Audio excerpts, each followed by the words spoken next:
Okay, I'll just show you how to stream audio from your mobile through the Bluetooth audio system in this 2017 SKODA Fabia.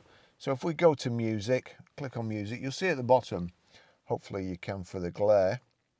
If I click on that, SKODA BT has already showed up. If for any reason that's not ticked like so, just click it and there's the tick appeared.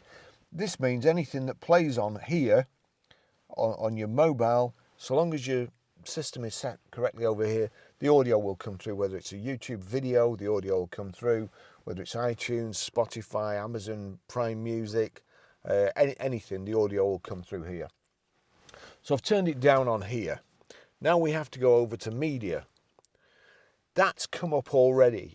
It's already on Bluetooth. But if it wasn't, I'll put it on auxiliary for a moment, and then we'll just go back. We'll go back to nav.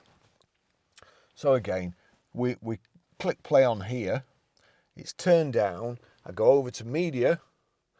That's on auxiliary. So I go to source, click BT audio. I'll click play again because it's knocked it off. Now if I turn this up and then turn it up here, that's how you stream audio. A real good system.